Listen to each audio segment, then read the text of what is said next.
Yogesh Singh ji, Vice Chancellor of Delhi University, Dr. Vikas Gupta, Registrar, Delhi University, Dean Academics, and Professor Sharma, and all other my former colleague, Sri Yogendra, Mr. Yadav, who was Satyendra Singh ji, who was former ED of NIDM, and officers from IMT, other organizations, professors of Delhi University, and dear students. आप सभी को मेरा स्नेह भरा अभिवादन, नमस्कार। दिल्ली विश्वविद्यालय में तो जब छात्र थे तो दिल्ली विश्वविद्यालय में जो दाखिला तब से लेकर अब तक बहुत ही अपने आप एक चुनौती भरा है, और मैं आभार व्यक्त करूंगा जो अनाउंस कर रहे थे, उन्होंने हमें प्रोफेसर यहाँ पे घोषित कर दिया, लेकिन मंच पे देखकर मुझे पता लगा कि भाई दिल्ली विश्वविद्यालय में तो बड़ा पद पाने के लिए न केवल आपका व्यक्तित्व ऊंचा होना चाहिए, कद भी बहुत बड़ा होना चाहिए। रजिस्ट्रार साहब और वीसी साहब सब 6 फीट वाले ही हैं, तो मुझे लगा मेरा नंबर लगने का चांस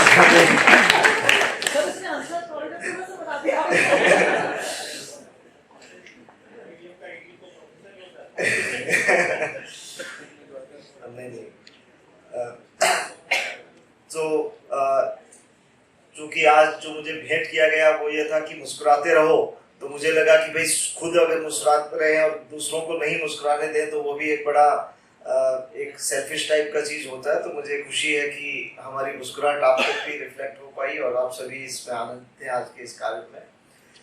मैं जो बात करना चाहूँगा पहले अपनी संस्थान के बारे में, और बाद में इस आज के जो अवसर के बारे में, जो एमओयू के बारे में, और फिर क्लाइमेट चेंज और जो ये मसला है। कितने मिनट हैं शर्मा साहब, उसके अनुसार मैं बोलूँ। तो मैं आपके सामने ये बात साझा करना चाहूँगा कि जिस संस्थान का मैं आज यहाँ पे आपके सामने प्रतिनिधित्व कर रहा हूँ, राष्ट्रीय आपदा प्रबंधन संस्थान या national institute of disaster management, ये संस्थान विश्व का एक यूनिक इंस्टीट्यूशन है जो विश्व स्तर के ऊपर जो आपदाओं के बारे में जो अंतर्राष्ट्रीय सम्मेलन पहला जापान में योकोहामा में हुआ था 1994 में, और उस समय ये बात सामने उभर कर आई थी कि इस क्षेत्र में क्षमताओं के निर्माण की बहुत आवश्यकता है सारे राष्ट्रों में। और मुझे प्रसन्नता है कि भारत ने सबसे पहली पहल दिखाते हुए national centre for disaster management establish किया था 1995 में, जो कि उस समय कृषि मंत्रालय में हुआ करता था। और यही national centre for disaster management 2002-03 में इसको अपग्रेड करके national institute of disaster management घोषित किया, और 2005 में इसे कानूनी जामा पहनाकर इसे और शक्तियां दी गई और इसे एक स्टैट्यूटरी और एक ऑटोनोमस ऑर्गेनाइजेशन का दर्जा गृह मंत्रालय के अधीन दिया गया। तो मैं आपसे इसलिए बात बताना चाह रहा हूँ कि जिस तरह से अब जो पार्टनरशिप होती है बड़ी समान संस्थाओं में होती है, चाहे रिश्तेदारी और बाकी चीजें, उसमें कॉम्पेटेबिलिटी बहुत आवश्यक है। तो आपने दिल्ली विश्वविद्यालय के बारे में इसकी गरिमा आपके बहुत ही सुंदर गीत में भी वो प्रतिबिंबित हो रही थी। और तो मैं अपने संस्थान के बारे में इसलिए भी बताना चाह रहा था कि भाई आप ये ना सोचें कि जो ये जो रिश्ता है वो बराबरी वालों में है, बड़ा अच्छा रिश्ता है और खूब दूरी तक जाएगा, क्योंकि दोनों संस्थाओं की अपनी कोर स्ट्रेंथ्स है, कोर कॉम्पिटेंसीज है, and therefore it is very important not to compete but to complement, and not to supplant but to supplement, and to not to corroborate but to collaborate. And I think this MOU will lead the way for a very strong collaboration between these two organizations, which have their very very unique strengths. And मुझे पूरी उम्मीद है कि इसे न केवल हमारे दोनों दफ्तरों की अलमारियों में ये बंद रहकर सिर्फ it will not gather dust. I am very sure that my teams will prepare a action plan to see that this MOU is rolled out very soon, and the activities, annual or biannual calendar is drawn of the activities, so that we can quickly get on to the ground और हम इसे एक मूर्त रूप दे पाए। Climate impact और climate sustainability के बारे में जो आज का चर्चा हो रहा है, मुझे लग रहा है कि बहुत ही एक प्रासंगिक और सार्थक है। लेकिन बहुत समय तक यहाँ तक कि वैज्ञानिकों को भी संदेह लग रहा था कि जैसे इसे हाइपर किया जा रहा है या क्लाइमेट चेंज उतना, ये तो एक वैश्विक प्रक्रिया है जो पहले से चली आ रही थी। इस तरह के विभिन्न तरह के मत जो है वैज्ञानिक जगत में भी सामने आ रहे थे कि भाई climate change has been not new, it has been always there. पहले जो ग्लेशियल पीरियड था उसमें और तापमान के जो चक्र हैं वो हिस्टोरिकली चलते रहे हैं, तो इसमें क्या नया है।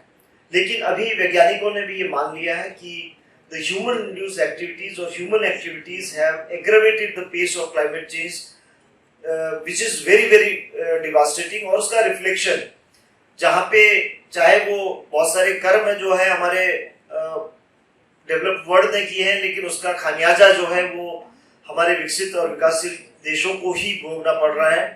और चाहे वो ग्लोबल साउथ में देखें या भारत में देखें, जितनी भौगोलिक विविधता जहाँ पे है उतना ही उस पर ज़्यादा असर पड़ेगा। हमने देखा कि पिछले 2 वर्षों में भारत ने ऐसी 2 प्राकृतिक आपदाएं देखी जिनका नाम भी हमने पहले नहीं सुना हुआ था। हम गोल्फ का नाम जरूर सुनते थे कि गोल्फ कोर्स है, लेकिन ग्लोफ का नाम बहुत सारे लोगों ने नहीं सुन रखा था। और अभी भी मुझे लगता है इस सभागार में भी बहुत सारे लोगों ने ग्लोफ नहीं सुन रखा होगा। कितने लोगों को पता है कि ग्लोफ क्या है? तो देखिए संख्या बहुत कम है विद्यार्थियों में कि जिनको पता है ग्लोफ। तो इससे ग्लेशियर लेक आउटबर्स्ट फ्लड्स। सो एक हमारा उत्तराखंड में चमोली में हुआ, उसके बाद में सिक्किम में ग्लोफ की घटना हुई जो कि पहले अनप्रेसिडेंटेड थी इंडियन हिमालयन रीजन में। और शुरू में कई बार लोगों को लगा कि सैबोटेज तो नहीं है, क्या है।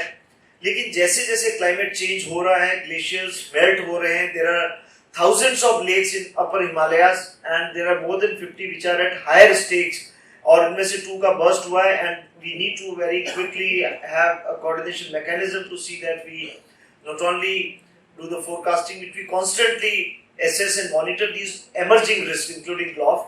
and I think therefore when the challenges are unprecedented, जब चुनौतियां इस तरह की होती है जो पहले कभी नहीं थी, तो हमें काम भी उस तरीके से करना पड़ेगा। हमें मेथड्स भी चलता है टाइप से नहीं करना होगा। We will have to unprecedented ways of partnerships, we will have to unprecedented ways of collaboration, because time is running out.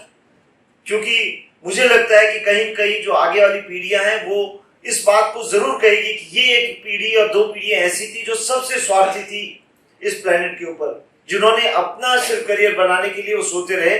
सो ये आक्षेप आपके हमारे grand children, great grand children नहीं लगाएं। इसलिए मैं चाहूंगा कि आप आज के सेमिनार को एक हमेशा की एक कक्षा में जो ज्ञान की पुड़िया बांटी जाती है वैसा न माने, और न ही उस तरह से लें कि जिस तरह से बहुत बड़े कॉन्फ्रेंसेस में होता है कि जहां पे you meet, you greet, you treat and then you retreat.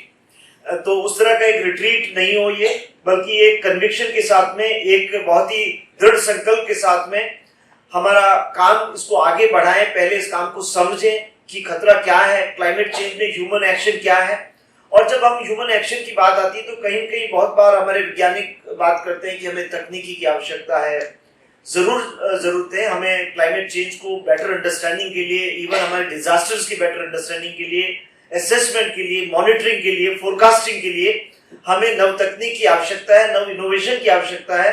और वो भारत में बहुत तेजी से हो भी रहा है। वो चाहे हमारे इसी वीक में मैं रिपोर्ट देख रहा था कि मैंने पेटेंट ऑफिस में एक मूवमेंट उस समय शुरू किया था, उसका रिफ्लेक्शन पिछले 2-3 सालों में बहुत तेजी से नजर आ रहा है कि जिस तरह से हमने पेटेंट्स का फाइलिंग को इंक्रीज किया। आज इंडिया का जो इनोवेटर है वो पहली बार पिछले 2 सालों में Indian innovation is taking precedence over the applications filed by the foreign applications in patents, which is a very good sign that India is emerging into a knowledge economy by having more knowledge and more innovation creation.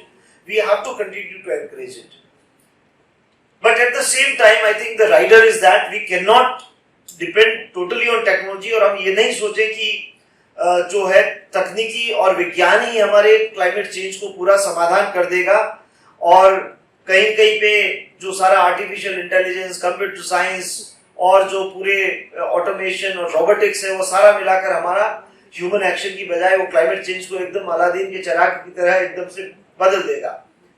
हमें because the main reason behind the climate aggravated pace of climate change is the human action, and therefore unless we have coupled with the appropriate technology, unless we do not have the campaigns for the mass social and behavioral change कि जहां पे हमें अपनी जिम्मेदारी महसूस हो, चाहे वो उपभोक्ता के रूप में हमारी जिम्मेदारी हो, चाहे वो हमारे वेस्ट डिस्पोजल के रूप में हो, चाहे हमारे प्लास्टिक वेस्ट के रूप में हो, चाहे हमारा हाउसिंग और कंस्ट्रक्शन के कॉन्टेक्स्ट में हमारा कार्बन फुटप्रिंट हो, चाहे हमारा ट्रांसपोर्टेशन के फुटप्रिंट हो, इसको हमें एक अनप्रेसिडेंटेड वे से हमें सोचना होगा and we should be prepared for more responsible action as a consumers कि हम। और मुझे प्रसन्नता है कहते हुए कि NIDM is an organisation which is having an ambitious goal of becoming carbon neutral, and we are very much on that route, and I'm very happy to say that we are producing more energy than we are consuming in NIDM campus, and we are also conscious about our other carbon footprint in terms of our transportation and other thing, and we are doing a study to see that how much is the deficit and how we can ensure that our institution can really become a carbon neutral, because carbon neutral world cannot become unless we become carbon neutral individuals, we become carbon neutral institutions, and I think the time is running off our hand. मैं बस एक छोटी सी आपको कहानी जो मैं अक्सर बताते हुए नहीं चूकता हूँ कि उस मेंढक की कहानी बताना चाहूँगा कि उन दो मेंढकों की कहानी जहाँ पे एक को उबलते हुए पानी में डाल दिया जाता है और एक को बहुत ही शने शने आंच के ऊपर धीमी धीमी आंच पे जो गर्म हो रहा है पानी, उसमें एक मेंढक को डाला जाता है। तो आपका क्या गैस है, कौन सा मेंढक मर जाएगा? बॉइलिंग वाटर वाला मर जाएगा या धीरे पानी वाला मर जाएगा? बॉइलिंग पानी वाला मर जाएगा। कितने लोग हैं मेरे साथ में बताइए? बॉइलिंग पानी वाला मर जाएगा, कितने लोग हैं? अच्छा, हाउस इज डिवाइडेड कि बॉइलिंग वाला मरेगा या धीमी आंच वाला मरेगा। लेकिन एक्सपेरिमेंट ये कहता है कि बॉइलिंग वाटर के अंदर में अगर पहले से पानी बॉइलिंग हो रखा था, मेंढक को डाला जाए तो बॉइलिंग वाटर वाले में इमीडिएट रिफ्लेक्स एक्शन होता है, वो तुरंत बाहर जंप कर जाता है और बच जाता है। जो धीमी आंच पे जो पानी जल रहा उबल धीरे धीरे जिसमें हो रहा है, उसमें मेंढक सोचता है अरे अभी समय बहुत है, it is too early, what is so hurry. और इस प्रोसेस में वो मेंढक अपनी पूरी एनर्जी एडेप्टेशन प्रोसेस में खर्च कर देता है, और जब उसे जंप करने की आवश्यकता होती है तो उसमें वो क्षमता और वो ऊर्जा नहीं बचती है कि वो बाहर निकल पाए और मर जाता है। तो कहीं कहीं मुझे लगता है कि मानवता आज उस मेंढक की तरह हो गई है जिसे लग रहा है कि नहीं अभी बहुत समय है। लेकिन मित्रों, मैं कहना चाहूंगा कि समय निकल रहा है। ऐसा नहीं हो कि हम अपनी सारी क्षमताओं को एडेप्टेशन के प्रोसेस में खत्म कर दें और जब मानवता को जगना हो उस समय ऊर्जा बचे नहीं और हम इस विनाश के बीच हमारी जनरेशन बोए, ऐसा न हो। और ये इस गिल्ट फीलिंग के साथ में, इस जो भावना के साथ में शायद हम इस जगत से न जाएं, हम एक भावना के साथ में जाएं कि हमने अपने जीवन में निश्चित रूप से वो किया जो हमें करना चाहिए था, to generate awareness, to see that we make a responsible society. And इस दिशा में मुझे लगता है कि जो आज का MOU है, दो संस्थाओं का मिलना और उसको एक MOU के रूप में नहीं बल्कि एक सशक्त एक्टिविटीज के रूप में ट्रांसलेट करना। मैं प्रोफेसर सिंह से ये भी बात कर रहा था कि किस तरह से हम एक नई कैंपेन शुरू करें जिससे कि क्लाइमेट चेंज और डिजास्टर प्रिपेयर्डनेस में हमारा युवा न केवल उनकी वल्नरेबिलिटी कम हो बल्कि उनको इस बात का भी आभास हो कि वो न केवल वल्नरेबल है बल्कि वो बहुत ही पोटेंशियल है उनमें चेंज करने का, और they can be the potential agents of change for ensuring that agenda of disaster preparedness as well as climate action and climate adaptation is not only they become the generate awareness within university, but वो हमारी periphery में, हमारे outreach centres में, गाँव में भी जाएं और इस चेतना को जगाएं। और कहीं कहीं हमारे गाँव वाले कई बार एक दो दिन पहले किसी से मेरी ये चर्चा हो रही थी, बहस हो रही थी, एक बहुत ही पढ़े लिखे व्यक्ति इस बात को कर रहे थे कि साहब गांव वाले समझते नहीं है क्लाइमेट चेंज की बात को। मैंने कहा भाई वो तो थोड़ा बहुत समझ रहे हैं, तो वही समझ रहे हैं, हम ही नहीं समझ रहे हैं। सारी जो त्रासदी है वो शहरी क्षेत्रों से है, हमारे दोगलेपन से है। मैं भी उस दोगलेपन का काफी कुछ इस मंच से साझा करना चाहूंगा कि कोशिश करने के बावजूद भी हम अभी अपनी संस्थान है वो पूरा हमारे जो मोबिलिटी को हम न्यूट्रल नहीं कर पाए हैं, काफी चीजों में हमने किया है। तो ये हमारा सेल्फ ऑडिट भी हमें करते रहना चाहिए। हमें आत्म जो ग्लोरिफिकेशन के साथ में हम आत्म ऑडिट भी करें, ये भी सवाल पूछते रहे हम अपने आप को कि क्या हमें और क्या कमी है, हमारे अंदर क्या दोगलापन है और उसे हम कैसे बेहतर करें। मैं ये नहीं कहता हूँ कि हम पूरे विकास को रोक देंगे। इससे पहले मैं इंडस्ट्री और कॉमर्स में था और भारत के जो एक भारत को बड़ी आर्थिक व्यवस्था बनाने के मुद्दे को भी मैं आगे बढ़ा रहा था और उसको भी मैं जिम्मेदारी के साथ में कहना चाहूंगा कि definitely we have to give a better life condition to our citizens and therefore India cannot totally go on the path that we will not consume anything or we will not build anything. But I think the balance between the development and sustainability, that we continue to extract but we do not exhaust the resources. We continue to develop but we do not finish the resources, natural resources and other things for our future generation. और उस balance को ध्यान में रखते हुए हमें करना कि कहीं कहीं हमारे को एक समावेशी समाज बनाना है जिसमें सबको शिक्षा, सबको स्वास्थ्य और लोगों को रोजगार मिले। बट वहीं पे हमें ये देखना है कि आगे वाली पीढ़ियों का भी हमें सोच रखना है, ध्यान रखना है। इसी बात के साथ मैं पुनः धन्यवाद देना चाहूंगा दिल्ली विश्वविद्यालय का और माननीय वाइस चांसलर साहब का जिन्होंने समय दिया और इस MOU के लिए आप राजी हुए। पुनः आपका धन्यवाद। Now it gives me immense pleasure to invite Shri Ratnu, Executive Director of NIDM, and Dr. Vikas Gupta, Registrar of Delhi University, for signing the MOU in the gracious presence of our Honorable Vice Chancellor. We have with us Professor Ratnavali and Professor Girish Sharma from Delhi University.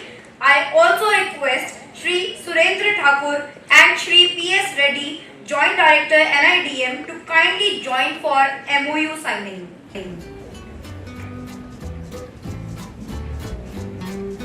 Both NIDM and DU have common overall objectives and similar scope of activities with potentially complementary methodologies, and they hereby agree to collaborate in the fields of disaster management and mitigation, particularly on the concrete areas of cooperation. I request all the NIDM officials and our principal ma'am to kindly join us on stage.